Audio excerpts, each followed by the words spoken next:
profondément, Poutine méprise les Américains, l'Amérique d'Obama, qui n'a pas été capable de tenir sa parole face à la Syrie lors de l'usage du chimique, l'Amérique de Biden après la déconfiture de l'Afghanistan, et il a, pour l'Union européenne, le mépris le plus total. Pourquoi ? Parce qu'il considère que le droit est l'arme des faibles. Et dans la tête de Poutine, l'époque actuelle, c'est l'époque des forts. La Chine et la Russie, ce sont les forts qui s'affranchissent du droit international pour imposer leur tempo et imposer leur volonté. Ça veut dire que pour lui, on n'est plus d'égaux à égaux et qu'il se sent le maître du monde, Poutine, aujourd'hui ?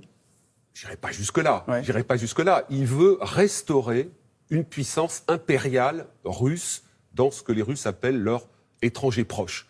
Poutine s'en fout totalement, y compris des sanctions. Il ne comprend que le rapport de force. Alors je ne suis Mais pas bon, là. on a perdu le rapport de force, là, non ? Alors on l'a perdu tout simplement. Pourquoi ? Parce que les Américains ont dit très tôt, nous n'interviendrons pas militairement. Et ils ont raison. Moi, je ne suis pas pour dire il faut envoyer des soldats français là-bas. Je rappelle quand même que Donc il n'y a pas de risque d'embrasement et de guerre là-bas. On ne va pas envoyer des soldats en Ukraine. Ni nous, ni les Américains, ni personne. Non, personne. C'est une puissance nucléaire. Et Poutine passe son temps, depuis des années, à menacer de l'arme nucléaire. Déjà, lors de l'annexion de la Crimée, il avait menacé de l'arme nucléaire. Dans la conférence de presse avec le président Macron, c'est cette conférence de presse surréaliste, avec un président démocrate, rationnel, mettant sur la table des propositions très concrètes.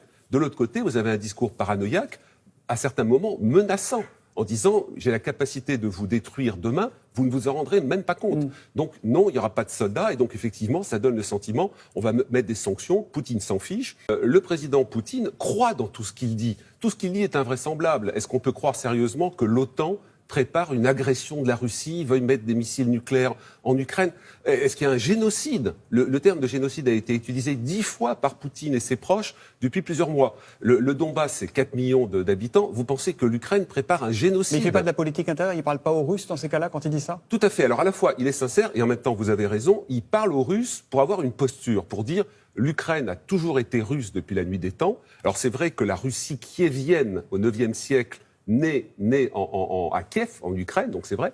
Et après, vous avez tout un discours pour dire « mais je suis victime, je suis encerclé, je suis menacé, nous sommes encerclés et je suis le protecteur du peuple russe. Donc tous les moyens sont sur la table pour nous protéger, nous préserver. » Il faut quand même rappeler que Poutine, qui passe son temps à expliquer qu'il est menacé, les troupes russes sont présentes en Géorgie, sont présentes en Moldavie, sont présentes en Ukraine et renforcent leur présence.